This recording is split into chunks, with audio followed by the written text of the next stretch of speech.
Everyone. My name is Stephen Lazarou. I am a reproductive urologist, and it's a privilege for me to join you this evening to discuss male infertility with you and answer your questions and answers.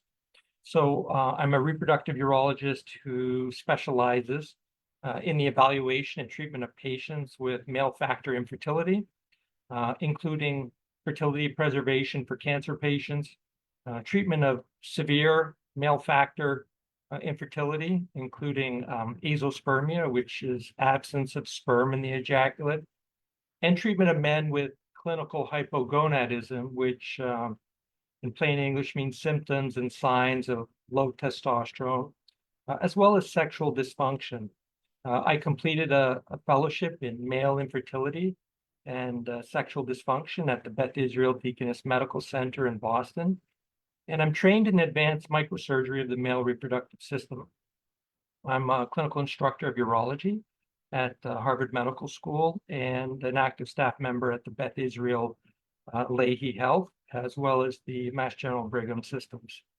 I enjoy giving lectures on various topics in male reproductive medicine and working with medical students, residents, fellows, colleagues, and participating in academic research when the time allows. I'm a member of several professional organizations, including the American Society of Reproductive Medicine, the New England Fertility Society, and the Society for the Study of Male Reproduction. And before we progress into the Q&A section, I just wanted to give a brief introduction to the approach of male infertility. I know many of the audience have already been well versed and exposed to male infertility, especially if you're far along in your journey.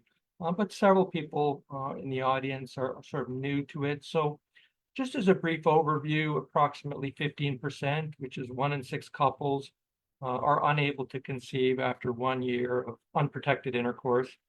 A male factor is responsible in about 20% of infertile couples and contributory in up to 40%.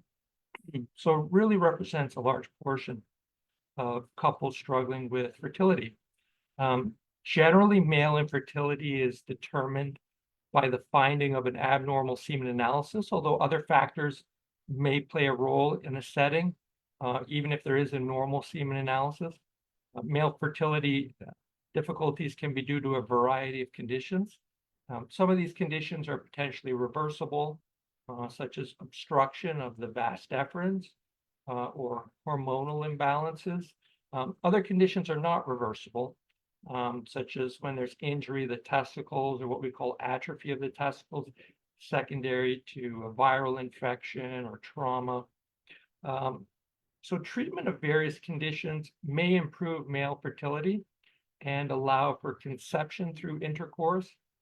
Even men, fortunately, who have absent sperm in their semen analysis may have some sperm production by their testicles. So identifying certain genetic causes of male fertility allows these couples to be informed about the potential to transmit these conditions, and that might affect the health of their offspring. So a comprehensive evaluation of the male partner by a reproductive urologist really allows the couple to better understand the basis of their infertility and to obtain genetic counseling where necessary. So male fertility, or infertility, I should say, may be the presenting sign occasionally of an underlying life-threatening condition, such as a testicular tumor or pituitary tumor. We do find that. So overall, if corrective treatment is not available, we have assisted reproductive techniques such as testicular or epididymal sperm retrieval in combination with in vitro fertilization, which is IVF, and or intracytoplasmic sperm injection, ICSI, where the sperm is actually physically penetrated into the egg. And these can be utilized. And of course, couples do have the option for donor insemination or adoption. So just a little bit more about when to evaluate the male. A couple attempting to conceive should have an evaluation for infertility if pregnancy does not occur generally within 1 year of regular unprotected intercourse. An evaluation should be done before 1 year, however, if there are known male infertility risk factors, such as a history of what we call undescended testes, where the testes don't fully progress down into the scrotum, or if there's a history of chemotherapy, there's been cancer or radiation. And then there may be other reasons, including female infertility risk factors, such as advancing maternal age, or a couple that questions the male partner's fertility potential for a variety of reasons. So furthermore, while a man may have had a history of a previous involvement in a pregnancy, this doesn't exclude the possibility of a newly acquired, or what we call secondary factor, preventing normal fertility at this time. So men with secondary infertility should also be evaluated in the same comprehensive way as men who may never have initiated pregnancy. So the evaluation of the infertile male should be performed by a urologist, typically a reproductive urologist, and include a complete reproductive and medical history, physical examination, and at least 2 semen analysis, because semen analysis can vary considerably. The reproductive and medical history should include looking at the frequency and timing of the intercourse, the duration of the infertility, prior fertility, a review of childhood illnesses and developmental history, any medications, any systemic medical illnesses, diabetes, upper respiratory diseases, let's say recent COVID exposure or other infections, and prior surgery, such as hernia repair or other testicular surgery, as well as an evaluation of the sexual history, including any history of sexually transmitted infections or exposures to toxins like heat exposure, chemical exposure, radiation, and including smoking, drug use. And then in addition, the family reproductive history is also very important because oftentimes it can be passed on from one generation to another. A general physical exam is really an essential part of the evaluation. And in addition to sort of the head to toe evaluation, particular attention is made to the genital area, looking at the penis, making sure that the opening of the urethral meatus is normal in terms of size and location, looking for any plaques or lesion to ensure there's no curvature or corones. And then a careful assessment of the testicles to look at the general size, the shape, consistency, and then looking at the ductal structures, looking at the vas deferens, which allow the transport of sperm, the epididymis, which is important for the maturation and processing and storage of sperm, and then looking for enlarged veins in the scrotum, what we call varicoceles, which are very similar in terms of the varicose veins that a lot of men and women have in their legs. And then looking at secondary sex characteristics, looking at the body shape, distribution of hair, whether or not there's any enlargement of breast tissue, and where appropriate, a prostate exam or rectal exam. So based on the results of this evaluation, urologists often will recommend other tests and or procedures to determine the cause of a patient's infertility. And these additional tests may include additional semen analysis, hormonal evaluation, ultrasound, such as doing an ultrasound of the scrotum to evaluate the testicles and the surrounding structures. Where appropriate, sometimes we'll do an ultrasound of the prostate and the seminal vesicles to look to see if there's any blockages or swelling or cysts that might suggest potentially correctable factor. And then certain specialized tests, DNA tests, and other genetic screening. So that's just a brief overview of male infertility approach. So I think I'd like to stop there and then move to your important questions here. So just bear with me here as I pivot. Okay, so the first question that I see here is, if your male partner is unable to have sex as frequently to help increase chances during ovulation, is an at-home insemination a good alternative? And how successful is that generally? So, good question. There are FDA-approved home insemination kits that are available. And there is a role for them with respect to couples or individuals who may have some anatomical challenges. For instance, if the female partner has pelvic floor dysfunction or vaginismus and has pain with intercourse, and or if their partner might have erectile dysfunction or premature ejaculation, it gives couples the option to do so at home. I think it's important, however, to make the distinction. To my understanding, these home insemination kits allow for intravaginal insemination of semen, meaning placing the semen into the vagina, which may be effective and is effective. However, generally, a healthcare professional is really the one to perform intrauterine insemination, where the semen is not just placed intravaginally, but into the uterus. So there's a higher rate of success with that and other techniques that optimize successful results. And there may be other couples who use it for donor insemination. So the kits allow for that as well. So I think it's something that's relatively new, and I think best discussed with the reproductive gynecologist or REI that you're working with.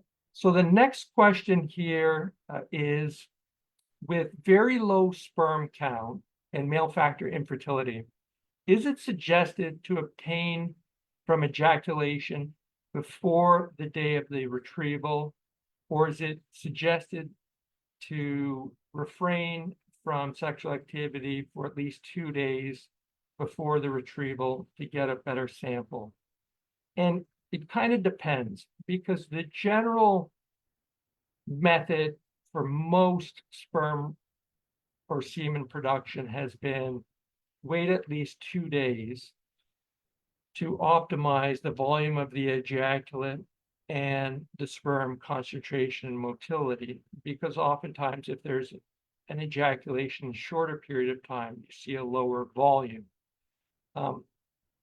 The pendulum is swinging a little bit more lately.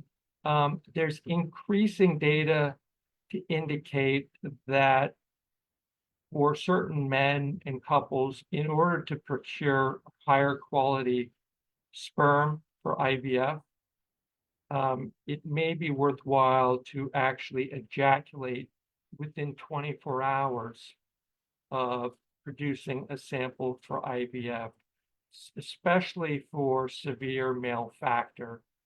There was an article that was written by Dr. Peter Schlegel at Cornell, and he and his group have been doing that with the rationale that you're getting sort of fresher sperm that is packaged through the epididymis.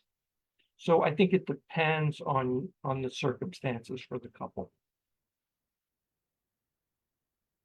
So the next question is, what do you recommend if a partner has a higher than normal percentage of sperm defects? So it's actually relatively common as a reproductive urologist to see men in the clinic who have a low percentage of normal morphology, what we call teratospermia. So the criteria for what makes a normally shaped sperm has become stricter and stricter. The labs now use Kruger morphology to really determine what's a normally shaped sperm, because a lot of the sperm, the majority, are abnormally shaped. They may have head defects, they may have neck defects, they may have tail defects, a combination of things. but it doesn't correlate per se with the quality of the DNA within the sperm. So there's no clear correlation between the shape of the sperm and abnormal DNA within the sperm. So there's sort of two schools of thought. One school of thought is that the morphology, even if low, may not really make much of a difference. There's some studies that indicate that really assisted reproduction or IVF is the way to go when the morphology is very low, let's say between 0 to 1%. But for others, IUI, intrauterine insemination, or natural attempt is certainly reasonable. And again, many of these couples have been trying naturally for at least 6 months, if not a year. With that said, the guidelines still recommend generally that males with a lower percentage in normally shaped sperm should still be seen by a reproductive urologist to ensure that there may be not other contributing factors to subfertility. Let's say, for instance, enlarged veins or growths or cysts or hormonal imbalance, which are remarkably common findings. And these other factors may be playing a role, excluding, let's say, things like sexual dysfunction or ejaculatory disorders. So the next question here is, do you see unexplained male fertility improve often? I can honestly say it's a bit mixed. So, when it's unexplained male fertility, that suggests that we've done everything we could together to really identify and potentially correct a male factor. So assuming a full evaluation has occurred, we're at a point where we just don't know why the semen parameters are diminished. Now, at least 50% of men that we see in a male fertility clinic have an identifiable and correctable male factor. As I mentioned, commonly we find hormonal imbalances. There have been studies indicating that at least 40% of men presenting in a male fertility clinic may have low testosterone. Very high number of men also have these enlarged veins in the scrotum. And then oftentimes men are taking medications or supplements that may be kind of mixed. Some of them may contain testosterone variants that might be affecting fertility, or other things that we're just not aware of in the environment, chemicals, exposure, things like that. So it's a tough thing to answer. Fortunately, even for unexplained male infertility, we do have assisted reproductive techniques to really allow couples to have a successful pregnancy through intrauterine insemination, IVF, ICSI. So we're very fortunate that even though we don't understand some of the male fertility, and again, a lot of great work is being done to look at the etiology, we do have these successful technologies, and it's really been life-changing for many, many couples. Is there anything men can do to help improve their fertility? Yes, I think that, as I tell many of my patients, what's good for your health is good for your sperm, because we're one organism. So we always try to encourage a healthy diet and lifestyle, a healthy body weight and exercise. This helps the mind and the body, and avoiding negative habits such as smoking, and avoiding testosterone products, because regrettably about a third of men of reproductive age have been taking or prescribed testosterone products without the understanding or full knowledge of the consequence of negative impact on sperm production.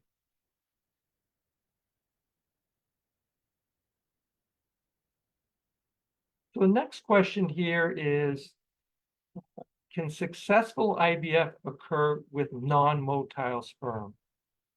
My partner had a microtese, and a microtese, for those who don't know, is a specialized procedure using a microscope where the testicles are explored and they're opened up, and the tissue and the tubules are looked at in detail with the idea that the urologist is trying to extract tubules within the testicles that appear more plump and healthy and may contain some sperm. And we do, generally find sperm in those men about 50 to 60% of the time. Those are typically men who have what's called azoospermia or non-obstructive azoospermia, so they have a production issue or challenge. So if sperm is found, and the doctor tells the couple that they do not have fully motile sperm, can they still move forward with IVF? And is that treatment successful? And the answer is yes. In fact, the majority of sperm that are extracted successfully through microtese are non-motile. And so we tend to think, well, if they're non-motile, they're dead. But that's not the case for the majority. And those sperm can be used for ICSI, where the sperm are injected into the egg, as I mentioned before. Now, there's increasing studies and techniques looking at trying to evaluate those sperm to really see which of those may have superior quality. Sometimes they use pentoxycycline to try to see if they can stimulate motility a little bit. But at the end of the day, yes, it can be used for ICSI. So next question is, how can ICSI, intracytoplasmic sperm injection, help with male infertility? And so we use ICSI commonly for severe male factor, meaning sperm counts that are very low, depending on your definition. That's usually less than 5 million, whereas the cutoff for normal is about 15 million or higher. If there's, issues with egg penetration, if there is what we call high sperm DNA fragmentation score, so we do sperm DNA tests, and if the scores are elevated, oftentimes it's recommended that couples move directly to ICSI and not go through intrauterine insemination or even standard IVF unnecessarily. So ICSI is a revolutionized treatment. It's improved the prognosis for infertile men with severely diminished sperm counts, severely diminished sperm motility and morphology, and as I mentioned before, azoospermia. All right, so the next question here is, can you please talk about the pros and cons of using fresh versus fresh, or frozen versus fresh sperm for IVF? For a male who is azoospermia and is freezing a few samples for use with IVF, assuming that's successful sperm extraction, freezing for IVF. So believe it or not, generally frozen sperm versus a fresh sperm is remarkably similar in terms of outcomes for IVF. The labs do a tremendous job with their fancy technology to freeze the sperm and to thaw it out in a very gentle and supportive fashion. There are situations, though, where we do decide to go directly with a fresh sperm extraction, which means that the partner's stimulated for egg extraction. At the same time, we coordinate that with the sperm retrieval and ensure that that's used together within a short period of time. There are situations, certain cases, where the males have very, very small testicles, and they may have a genetic condition such as Klinefelter's. So that's a common condition that we see in men who have azoospermia. They have small testicles, and they do have some sperm in their testicles, but it's usually a very, very small amount. And sometimes the shape of the sperm is a little less than ideal. So in that kind of situation, it's a small enough amount of sperm that's extracted about 50% of the time. And in that kind of situation, they don't do well in terms of freezing and then thawing because there may be little, if any, sperm left if we did that. So in those situations, we will do a fresh testing, and that works out well for couples. Other indications may be in couples who have had prior failed IVF attempts, usually at least 2 or more. And they look at the progression, and oftentimes if they don't, progress to the blastocyst phase, let's say day 5 or 6, then it's oftentimes considered a male factor, even as early as 3 or 4 days, I should mention. Then there's a high chance that there's a male factor, and in which case we may decide to do a fresh testing. Next question here is, if sperm analysis shows 3 negative factors, such as low fluid or volume, low sperm count, and low motility, would you still recommend IUI or would you suggest IVF? So ultimately, for couples, it's primarily the reproductive gynecologist, or REI, who will really be making the recommendation with respect to IUI or IVF. As a general rule, for IUI, couples do need an adequate volume of semen and adequate sperm counts, usually about 10 million per mil, and reasonable motility. Because if the numbers really fall below that, then chances of IUI being successful are further reduced. Usually with IUI, you're looking at success rates of around 10%, as I understand, per attempt. So if you're having lower semen parameters than that, it really doesn't make a whole lot of sense, but it can be done.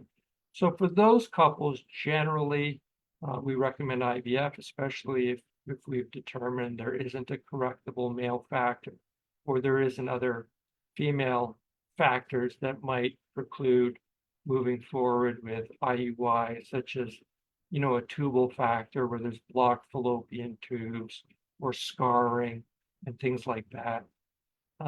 Certainly, for any gentleman with an abnormal semen analysis, he should see a reproductive urologist. And this is actually in keeping with the guidelines from the American Society of Reproductive Medicine.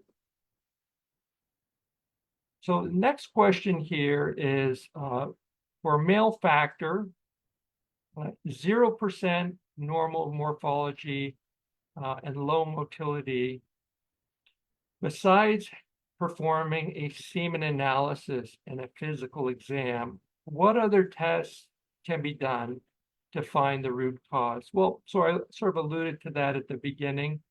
It's very important that men have a detailed evaluation of their medical and reproductive history, exposure to toxins, heat, chemical, radiation. We know that, chemotherapy and radiation can definitely affect sperm production, especially at certain phases of sperm production, resulting in abnormally shaped sperm. So that's important. Endocrine labs is part of the evaluation. Not so much because endocrine labs will really give you insight as to why the morphology is low, but more because, again, it's just part of the male evaluation. But again, these couples can consider IUI, but oftentimes when it's at 0, we recommend moving to IVF or ICSI specifically. All right, so the next question here is, can exercises correct sperm morphology and male infertility? I wish I could tell you there was a specific exercise that could improve sperm morphology. I think the jury's out on that. And in terms of the semen parameters, I go back to what I said before, the healthier you are as a gentleman, the more that may optimize your sperm production and the quality of the sperm production. But I think there are habits that can be, negative habits that can be avoided that certainly are deleterious, like smoking and other things. Are lubricants okay? Yes, there are rare lubricants that are okay. A lot of the lubricants historically may contain glycerin, parabens, or spermicidal agents, nonoxynol, which really are pretty deleterious and toxic to sperm. So that could really obscure the interpretation of a semen analysis. So oftentimes we'll see couples using pre-seed, which is a good one. But you have to be careful about lubricants because a lot of them do impact the sperm count and the motility of the sperm. All right. Question on vasectomy reversal and timing and success rates. So a little bit about that. So probably about 500,000 vasectomies are performed every year in the United States. I know vasectomies are performed a lot in Canada, the US, parts of Europe, and around the world. But approximately 5 to 6% of men who have had a vasectomy choose to have more children in future, either with their same partner or a new partner. So a lot of these couples come to see me to sort of discuss options, because one option is to say, okay, you've had a vasectomy. Well, it's still like a car with gas in a blocked highway. So you can bypass the blockage and go directly to the factory and extract sperm directly from the epididymis or the testicle. And that's typically an office procedure. It usually doesn't take more than about 30 minutes, done under local, much like the original vasectomy. And either percutaneous using a needle, or my preference doing a small open incision, minimally invasive, to go in and extract some fluid. That sperm can be extracted, put into a sperm wash media, taken to the IVF lab. The lab analyzes it.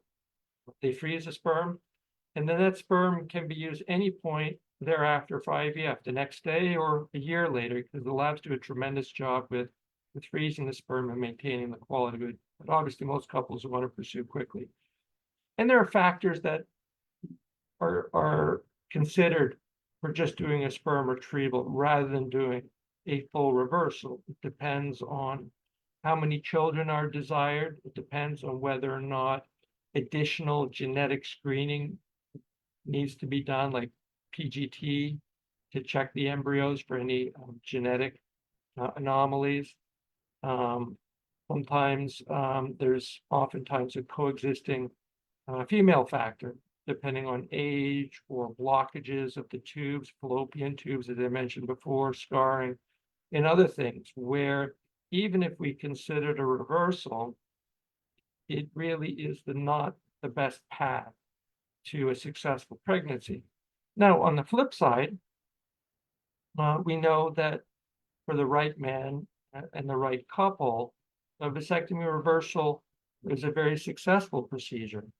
And timing from the vasectomy to the time of the reversal does play a role, but not quite as concrete as we used to think. We used to say 10 years and that's it. But the reality is that it really depends on a lot of factors, including the skill of the surgeon, if the surgeon is really trained in microsurgery and is able to do more complex reconstructions rather than a vas-to-vas connection.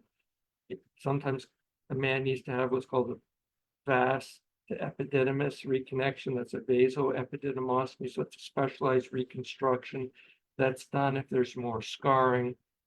And this allows couples to conceive naturally. Now, granted, they can usually resume sexual activity after about a month, but they need to do a semen analysis every 3 months for up to a year and potentially up to 18 months.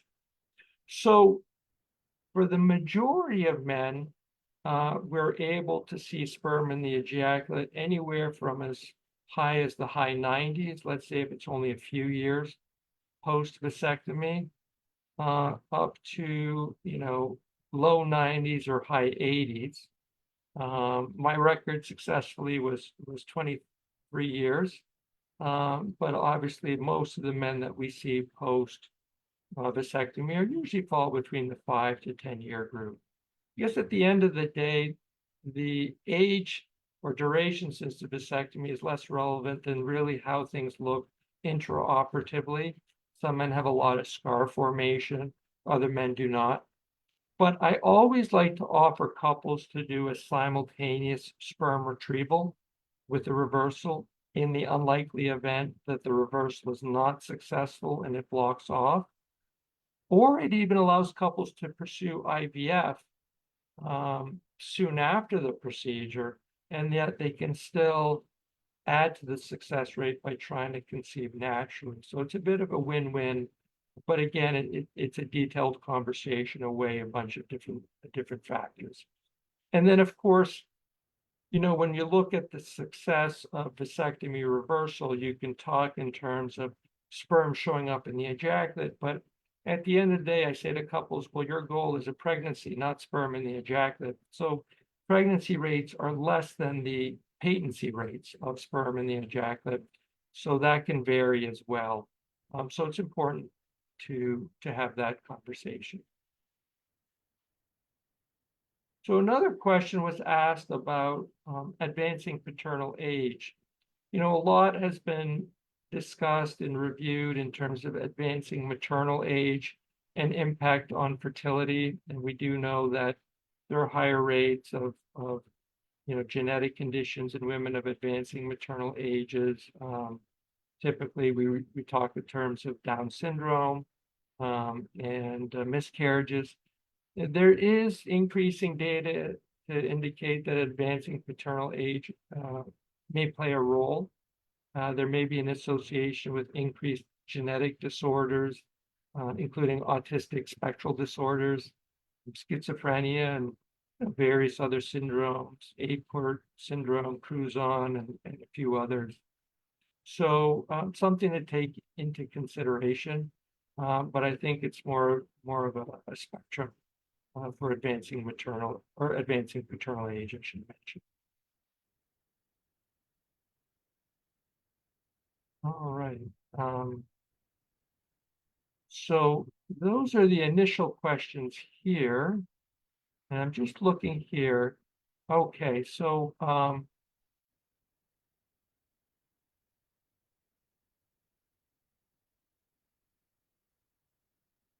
okay, so a question that came up here is from Amy. Thank you, Amy.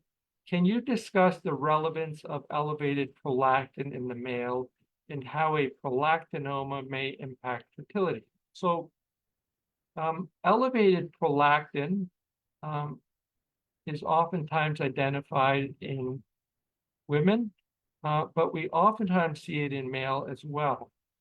So when we do an endocrine panel or hormone evaluation in men, I routinely will check a prolactin. And prolactin is a pituitary hormone that's also involved in the regulation of testosterone. So men who have an elevated prolactin oftentimes have a low testosterone, and that low testosterone can impact sperm production, and it can also impact their quality of life, their energy, their libido, their drive, their secondary sex characteristics, their sexual performance. And so when the prolactin is elevated, that suggests a possible adenoma or growth on the pituitary gland, which is almost always of benign nature, but can be disruptive to the whole hormonal axis. So for these men, when we identify an elevated prolactin, we get an MRI of the pituitary, and oftentimes we'll see a little growth in that area. And these men can be treated with agents that lower, medications that lower the prolactin level, called bromocriptine or cabergoline, which are oftentimes used in women. And that often is remarkably successful at lowering the prolactin level. And as a result, we see the prolactin level going down and the testosterone level going up. And with that, oftentimes there's an improvement in semen parameters. Rarely, these men who have elevated prolactin also have clinical symptoms. They may have headaches or blurry vision or changes in their sense of smell, or sometimes they actually develop enlargement of the breast tissue, what we call gynecomastia. So that's part of the physical examination as well.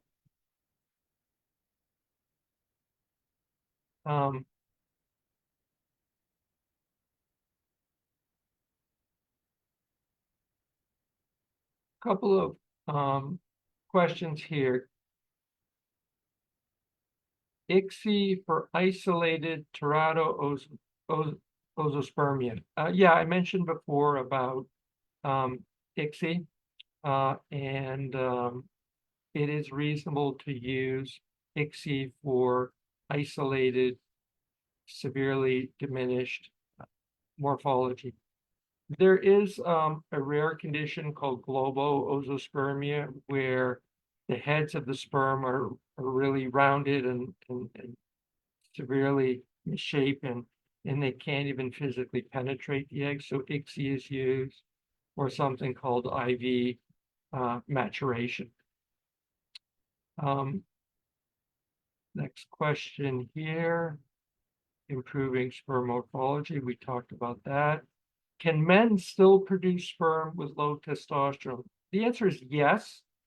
You know, the range for testosterone is pretty wide. Depending on the lab that you look at, it can range anywhere from about 250 all the way up to about 1,000. But it really depends on how efficiently the body is able to utilize the testosterone. We know that the sperm-producing cells need to be bathed in high concentrations of testosterone. So if the testosterone level is very low, you know, let's say less than 250 or less than 300, then oftentimes we'll place them on a medication like Clomid. And Clomid is a fertility drug that's oftentimes used in women to induce ovulation. But it helps to stimulate testosterone production within the testicle, and that can help to improve semen parameters in some men. And with that, another question here, is it dangerous for a man to consistently have low testosterone? Well, not necessarily dangerous, although, you know, having low testosterone is associated with clinical signs and symptoms. As I mentioned before, a lot of men can have diminished energy, libido, vitality, drive, and sexual performance. A lot of men develop depression, anxiety, irritability type symptoms, so it really impacts their quality of life. And beyond that, having low testosterone actually can be associated with low bone mineral density. So men can develop osteoporosis, not something that affects, you know, little old ladies. It can affect men as well. Sometimes men can have anemia because testosterone is also part or important for red blood cell production. Next one here is, what is my opinion on taking Theralogix motility? So, you know, I'm in favor of men taking multivitamins. I think that, you know, the data on multivitamins is a bit back and forth. It's not entirely clear. But we know that generally these nutraceuticals are safe. And the rationale is that they reduce inflammation in the semen. They function primarily as antioxidants, vitamin C, vitamin D, zinc, selenium, and oftentimes we'll add in coenzyme Q10. So I think they're generally safe, and I think that they may be beneficial. So I personally have a low threshold for recommending it. Obviously, a lot of men are pursuing a healthy diet and lifestyle, but I think it's worthwhile. Let's see here. What would cause you not to recommend an MRI for an elevated prolactin? If, for example, if the prolactin goes down on a subsequent test, yes. Oftentimes the prolactin is sort of mildly elevated and we'll repeat it, oftentimes fasting, and it normalizes. Then I don't worry about it. Prolactin generally, depending on the upper end of the threshold, goes to about 18 or 20. So if it's kind of hovering around there, that typically does not concern me that there really is a true prolactinoma. So ones that are really, double the upper end of the threshold, and certainly if they're symptomatic, we'll check it, especially if I see it coexisting with a low testosterone. If the testosterone level is normal, prolactin just borderline elevated, I typically won't order an MRI unless there's a strong indication to do so.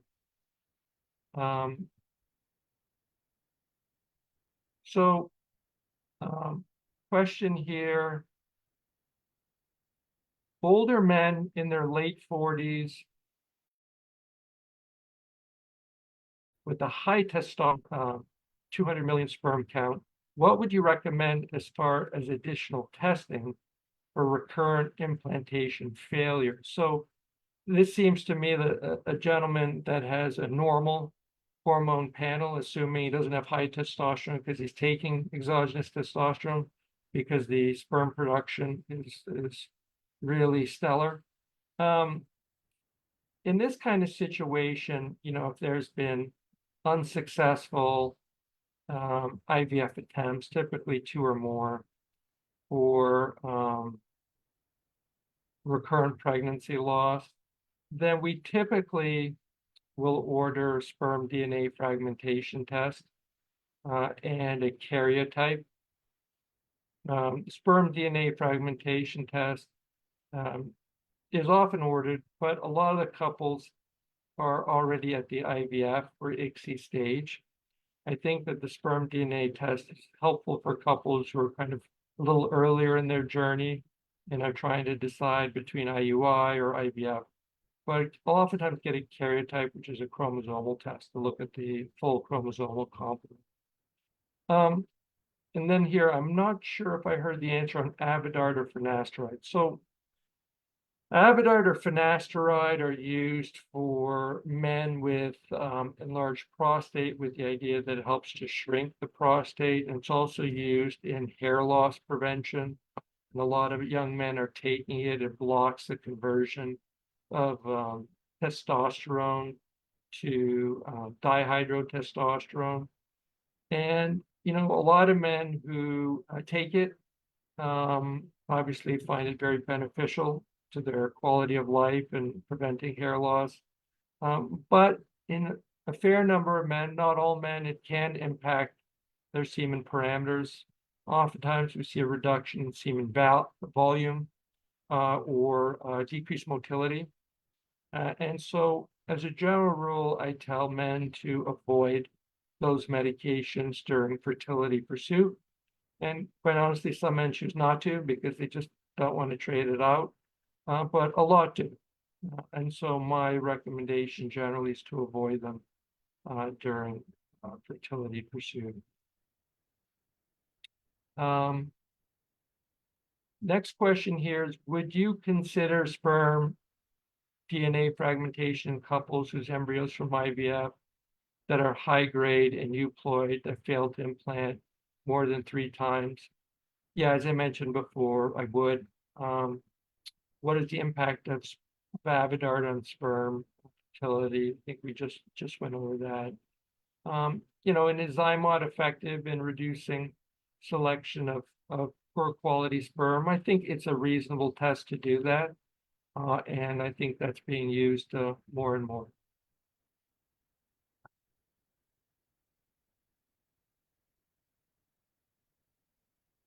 Other things here, for situations when there's no sperm present at all, are there any technological advancements in progress for artificially replicating sperm based on the male's DNA? The answer is not at this time. I wish I could tell you, how far away is something like that. I think what is an active area right now is men who have azoospermia and are contemplating undergoing a microtese to see if there's sperm that can be obtained for IVF. And as I mentioned before, we find sperm in about 50 to 60% of men, but it's obviously very challenging and difficult for men, for couples who undergo a microtese and there's no sperm found. So I think a lot of the emphasis right now is trying to determine further tests that might help determine which of those men who have non-obstructive azoospermia may be a candidate for a successful microtese and hopefully spare men from undergoing unnecessary procedure, because there is a low, if not impossible, chance of finding sperm.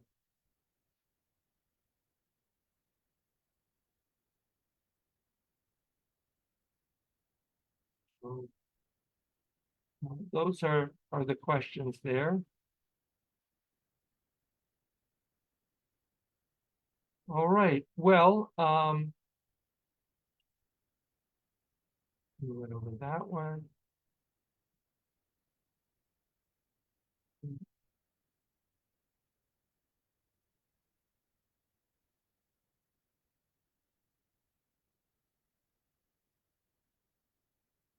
All right. Well, I think that's really all the questions here. There's here. Is there any evidence that an MTFHR gene mutation can impact sperm morphology?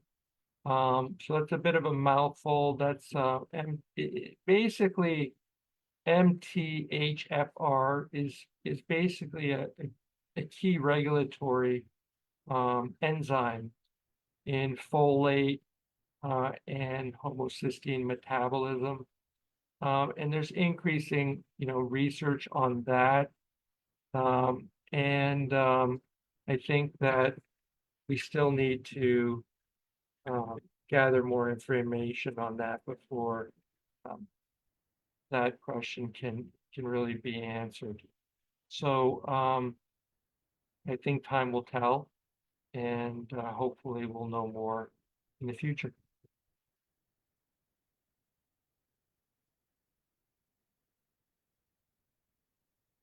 And then last question here, for situations when there's no sperm present at all, are there any technological advances in progress for artificially replicating sperm on the male's DNA? How far is something like that? Well, that is being looked at this stage. Again, I couldn't tell you, how far away that is, but the future is exciting. The research is happening at breakneck speed, so stay tuned.